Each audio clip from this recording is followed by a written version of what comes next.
Hello and welcome back to another episode of the St. Francis Youth Podcast, the podcast where we have a go at exploring some of the themes and topics chosen by you.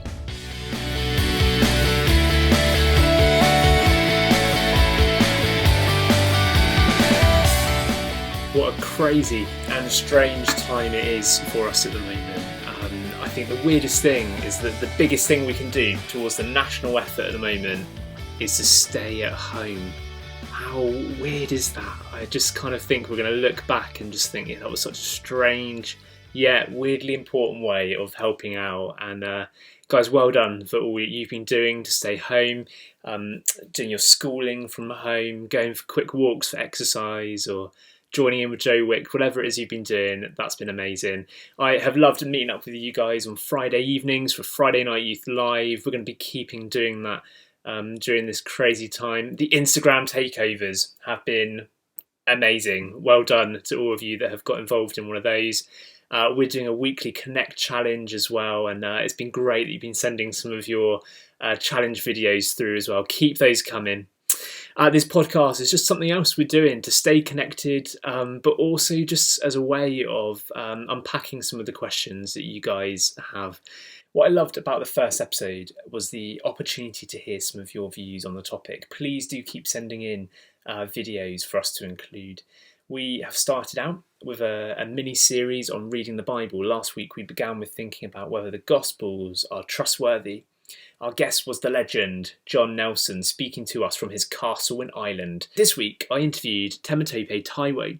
I recruited Temi as a community youth worker in Harrow, and he's been doing some amazing work there. But what has always really impressed me about Temi is his love for reading the Bible. His heart and passion for the Bible really comes across in this interview as well, and I really hope that you find that helpful as we explore with him why and how should I read the Bible. But before our interview, let's hear some of your positive experiences of reading the Bible. A positive experience of reading the Bible for me has been doing the New Testament in 90 Days challenge. I'm currently about 2/3 of the way through, and the only thing keeping me going is a tick box and a colour and number. And I found it really helpful because, especially in the Gospels, I'll read a parable and I won't quite understand it, but I'll just keep going, and then I'll come across it again in the next Gospel, and it's just written in a slightly different way, but it'll just it suddenly clicks and I understand it.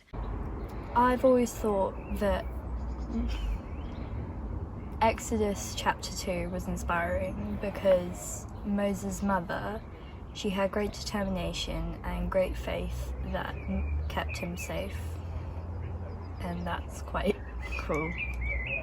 Good experience for me with my Bible was probably the highlight was probably after New Wine last year. I just came back and I felt really inspired to read my Bible, and I just felt like as I was reading it I was connecting with God, which I think is the whole idea.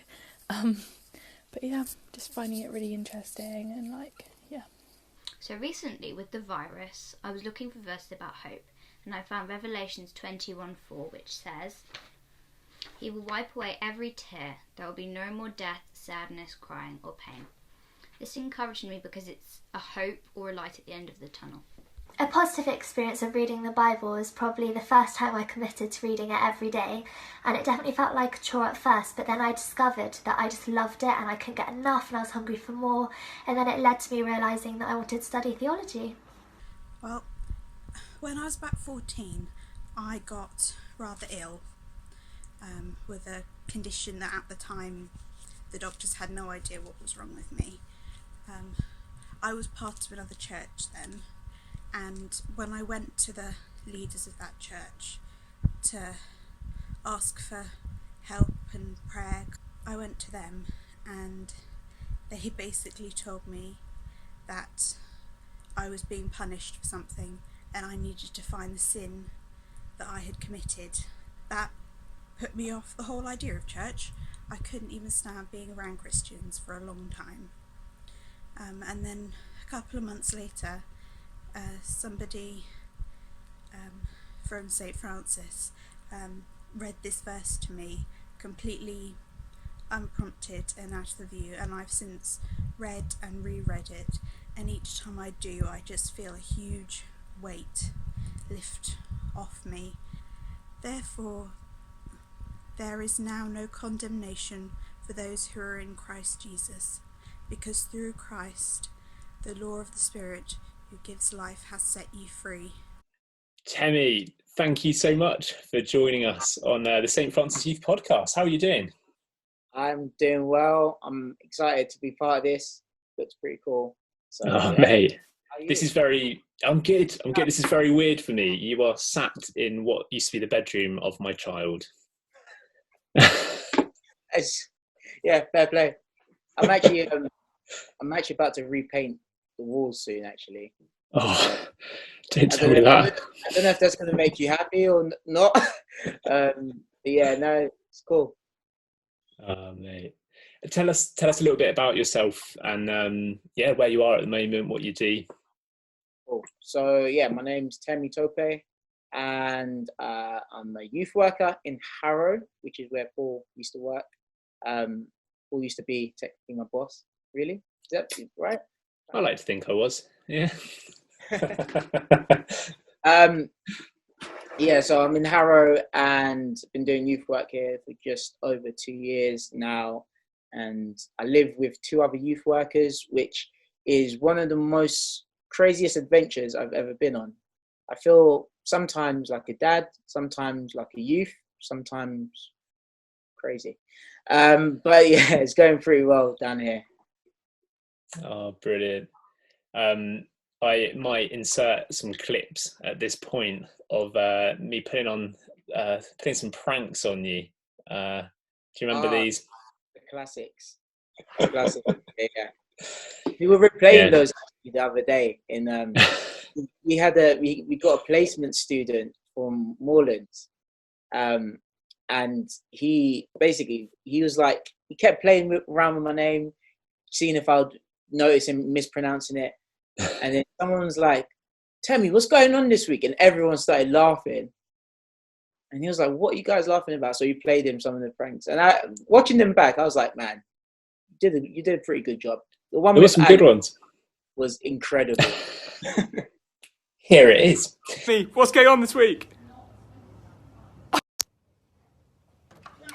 Temi! What's going on this week? Temi! What's going on this week? Mate, come on! Encourage peer support and other ways to validate. So provide young role models. Embed a clear structure for peer support. So think about if there's... Temi, what's going on this week? Hey Timmy, what's on this week?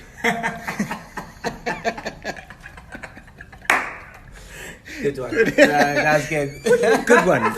Temi, it's great that you're able to join us, and I think really one of the reasons I was so keen to get you on this is we're doing a bit of a series just thinking through how and why we can read the Bible.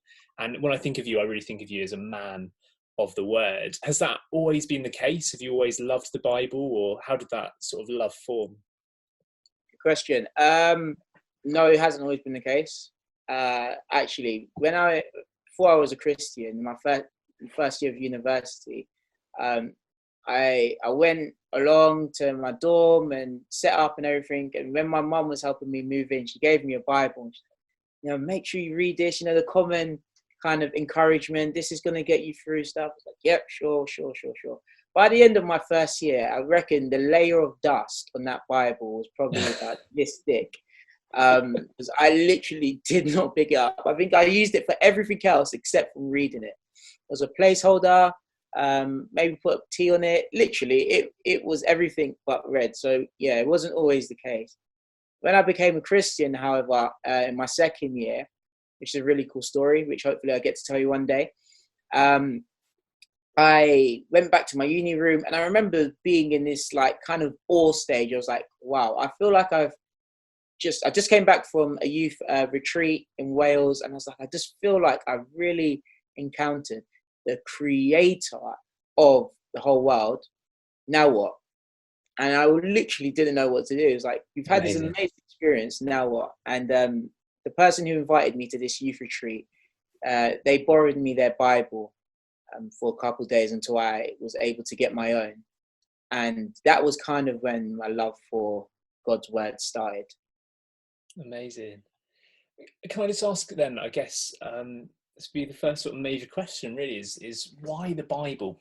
What's so special about it? Why is it so helpful? Why is it worth the effort to get into it? Because it's often quite difficult to get into. Yeah, no, that is, especially if you start in Leviticus, right? Why not the Bible is my question, really. I think we enjoy so much of everything else in this world, and there's some really great stuff, really great TV series and movies and books out there. Disney Plus, come on. So there's some real good stuff. I've had to get into it because of Sam, who loves Star Wars. But yeah, there's some really good stuff out there, but there's nothing like the Bible. There's nothing like the Bible. And going back to the story of when I became a Christian, I sat in my room and I didn't know where to start. And the person who invited me to this youth retreat borrowed me their Bible. And the first passage I read was the story of the prodigal son. So I'm not sure if you know that, but it's essentially a parable that Jesus tells. And in this parable, we see that Jesus is describing this father who has two sons. And one of the sons asks for an inheritance early, kind of disrespects his father. And his father begrudgingly gives him this inheritance. And the son goes off, spends it on wild living. And he literally comes to a place where he's like, what am I doing with my life? I need to go back to my father. He goes back to his father. His father embraces him with open arms. And you see this wonderful reconciliation. And in that moment, my story was very, very, very similar. I had grown up in a Christian family. I had been in church all my life. I'd done all this cruel religious stuff. And I'd kind of taken all this stuff that I've learned through youth group and youth ministry and all this stuff, and I'd squandered it on wild living. And in that moment, I really saw what the Bible was. The Bible wasn't just a bunch of facts and collections of stories that are disconnected from our life. Actually, the Bible tells us more about ourselves than anything else can. The Bible is God's revelation. In other words, it's kind of God's self-disclosure. It's kind of, if you had the chance to say, hey, God, can I write a biography? Or God writing his own autobiography, we get to literally listen in on God's discovery of everything from creation to the fall to humanity. And I literally, when I read the Bible, I see it as that I get to literally kind of eavesdrop in on some of the most amazing stories ever, and we get to insert ourselves into that story. And that's when it comes alive, I think, when we see it not just as a bunch of facts, a really cool historical document, which it is, but actually it's a story that we get to participate in. We get to come into the story and become part of it. I love that, and I love kind of the two approaches you've got there to scripture. So it's God's self-disclosure. This is telling you something about who he is, but also this is something, it's a story that helps you find yourself actually, and a story that you can find yourself belonging to as well. And that's so amazing to hear. And I love hearing you talk about the Bible because you do it with so much delight and so much joy. Do you always take delight in the Bible, or are there times where you're kind of reading through, like you said earlier, Leviticus, and you're just like, oh, I don't know what's going on? Yeah, for sure. Like there are, and that's the cool thing with the Bible, is that it is a collection of books first and foremost. And so there's different genres and there's different styles of writing. So when you come to certain genres which are more historical, more about documenting things that happen, like when they're talking about the lineage of someone, sometimes you can get to a place where you're like, why am I reading this? But for me, what helps me is that this is actually my heritage. I don't know if you've come across some of the cool kind of DNA tests that people have been doing online. They might pay a bunch of money and then they get to find out what countries are in their system or whatever like that. And some people are like, oh, I'm 32.106% Greek or something. And you have this excitement of like discovering more of who you are. And that's how I read some of the hard parts of the Bible. When it comes to long lists of names, or when it comes to parts where it feels like this has nothing to do with me, I remember actually, because I'm part of God's family now, because I'm a Christian, when I'm reading about this, this is actually part of my heritage. This is part of my story. I'm actually discovering more of who I am. And it helps me to actually get through some of those longer bits where I'm like, oh, I'm not too sure. And again, when we hear about how ancient and rare this book is that we have, it's amazing. You know, sometimes we can become like desensitized to that. So we can think, oh, it's just the Bible. Most people have maybe 4 or 5 Bibles in their house. But actually, the Bible is something that is such a rare treasure, and people have gone through a lot to get it there. And that's another thing that helps me.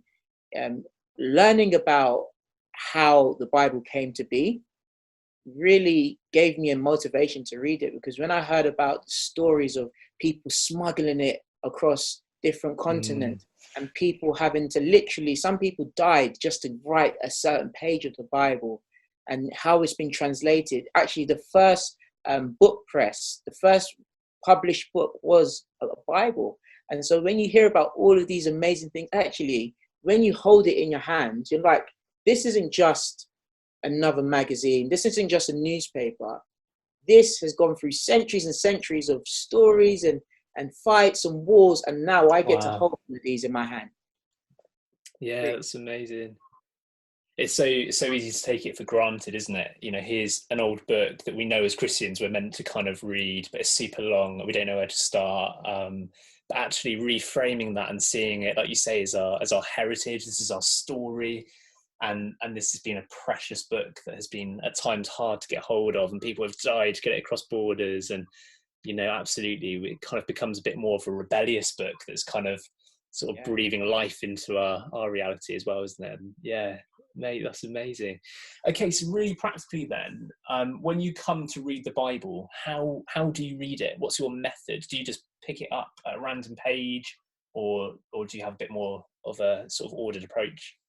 So yeah, so the Bible is first and foremost story, and so with any other story, it would be pretty weird to, I don't know, pick up a story. Let's take one of the Harry Potter novels. It'd be pretty weird to pick up a Harry Potter novel and start on page 248 and expect to understand what's going on. You'll be a bit confused. You wouldn't be quite sure, and it would be a bit hard to actually get into it. So personally, how I read the Bible, I like to start at the beginning of a book. For example, one of the Gospels. So I'll start at the beginning of John, and I will start reading from chapter 1. I wouldn't necessarily read the whole book of John in one go, but I'd like to try and read slightly bigger chunks and passages of it, just so I could see the timeline. And once I'd gone through a certain passage, I'd read kind of just to understand it. So read for comprehension, really. So just to get understanding. And then afterwards, I'd read again and start to note, what are some cool things that I haven't seen before here? So I'd sometimes have a little journal next to my Bible, or I would have like my iPad, and I'll have some notes on it. And I'll just start to note certain things that I haven't seen. So let's take the book of John. I'll note, it says here that in the beginning, the Word was God, but the Word was with God. I'll note the question. I'll be like, okay, I don't really understand that. How can the Word be with God and the Word also be God? And I'll write down these questions. But what would happen, interestingly, as I continue to read that book, a lot of the questions I had written down would be answered through just reading that book. A lot of the points I didn't understand would be made clear later on. But just by me writing those things down, I'm actually starting to ask the Bible questions. I'm not just reading it, but I'm saying, hey, what's going on here? Can you tell me a bit more? Why is it like this? Oh, why did Jesus do that? Why did Jesus go to that town instead of that town? And I'd literally, I like to say, have a spirit of curiosity and courageous to ask the Bible questions, because it will often answer in ways that you'd never expected. When you read the Bible, what ways does God speak to you through it? Does it always directly apply to your life, or does it kind of work in other ways? So that's a great question, actually, because I think sometimes when we read the Bible, we can straight just be like, right, this is mine. This is exactly what I'm going through. This is what I experienced last week, and just take it out without sitting with it for a second. And what helps me to kind of understand how to apply the Bible is knowing that first and foremost, the Bible isn't a book about me, but it's a book about God. That doesn't mean I can't learn things about myself. It does, but first and foremost, the main person, the main kind of role in the Bible to look out for is God. It's a book about Him. And so when I read something, I first like to ask questions, not about myself, but about God. I sometimes ask the passage. So let's say I've read a book in the gospel, so a passage in the gospel, I'll say, what does this show me about God's attributes? Or what does this show me about God's concerns? What does God care about? Or what does this show me about what makes God happy, what He delights in? And then also, I would like to remember that first and foremost, again, after it's a book about God, the first people to get the Bible or understand the Bible would have been ancient Israelites and Hebrew Jewish people. And so it would have made sense to them first. So I'll ask questions about the culture as well. I'll say, okay, how would an Israelite, or how would the person who first heard this, what would they have thought about this? And that might require some research, a bit of Google searching, a bit of asking your youth worker or youth pastor or someone in church. It might require that. So by the time it gets down to me, I've gone through a long process, but actually I've come out understanding that, wow, this book doesn't just tell me about myself, but it shows me about the creator of the universe. And it speaks to ancient Israelites, and it speaks to modern day English people. It speaks to all of us. And so that's kind of the questions that I would ask. I would remember that it's a book about God. And again, going back to the genre, knowing what's meant to be like a factual thing and what's imagery. For example, the Psalms use a lot of imagery. They'll use a lot of metaphors, similes, things like that. I remember when I first started reading Psalms, I'm like, oh my gosh, I should have paid more attention in English, because like a lot of the styles that they use are like things that aren't meant to be taken completely. Oh my gosh, David's a tree. No, he's not a tree, but he's saying that this thing of reading God's word can make him be like a tree, can stand tall. And so you have to really use your imagination at times. And when it does use that imagery, think about what it means. Revelations is a good example. A lot of it is real imagery, a lot of apocalyptic literature. And so knowing that, oh my gosh, it's not exactly going to look like this or happen like this. What is the message behind this image? Yeah, that's so helpful. And I think often there's been an approach in reading the Bible that is, okay, have 5 minutes at the start of the day. Here's a thought that's going to get you through and help you kind of personally. And the Bible can work like that, but actually in just doing that, you kind of miss out on the richness that you've kind of talked about, that actually this is revealing more than just something that's going to get us through our day. This is revealing something about the creator of all things. It's like buying a Land Rover while you live in the city. It's like, it works, it drives, gets you A to B, but it's not meant for that. It's meant to go exploring the countryside and getting mucky and driving through lakes and the rest of it. Like, it's not lakes, don't ever drive a car through a lake, but you know what I mean. It's meant for kind of that greater purpose, isn't it? And yeah. Are there times though where you continue to be confused? And if so, what tools do you use to kind of help you get clarity on those bits? Yeah, for sure. So with the Bible again, so it's not a book that we can just, I think anyway, it's a life book. It's a book where we journey with it. It journeys with us. The more we grow old, the more we experience things. We read certain passages, certain books, and we see it in a new light. So I would encourage anyone reading the Bible to just literally always make notes of things that you don't understand. And once you've made those notes, there's certain things that you can go to understand more. Sometimes I look up definitions of words that I don't understand. You don't need to be necessarily a massive Greek or Hebrew scholar to do that. They're really cool tools. Sometimes I just literally look at the Google definition of a word, the English definition. So it might say something like, Jesus died and became the procreation. And I'm like, what on earth is appropriation? I hope Jesus didn't do that for me, and not know what the word was. But then when I would literally just Google what is procreation, I'll be like, oh, and I would literally write a note either in my Bible or next to my Bible, and I'd write a note of that word. So that's one way.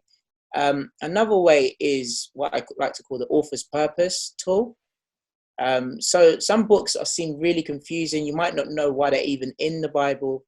And sometimes just going and doing a bit of research and again, going into Google, for example, and just typing in, what was the purpose of the book of John? Or why did the author write the book of Mark?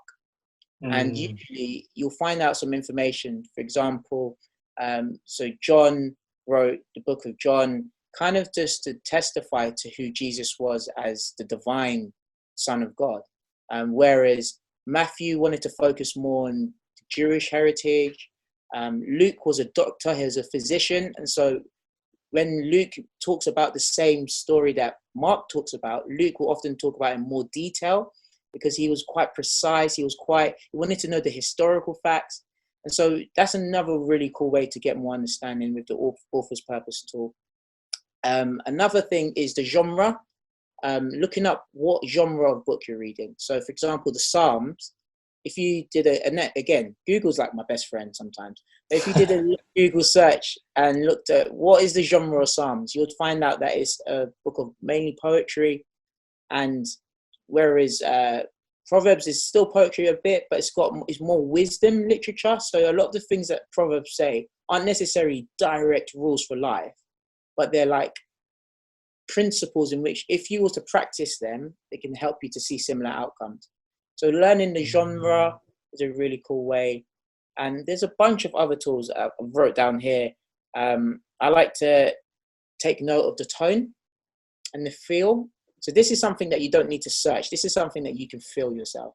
So when you're reading, for example, Galatians, Paul, he's quite abrupt. It seems harsh at times. At one point, he says, "You foolish Galatians." Now, I wouldn't just be like, "Oh, Paul's been a brat" or something. I wouldn't do that. But what I would do is I would note down that Paul seems to be really angry here. And why is that? And again, as you read the story, those questions would be answered. That's some of the things I do. Another thing to notice is with the Bible is when there's dialogue taking place, who's talking to who, and why? What is the situation?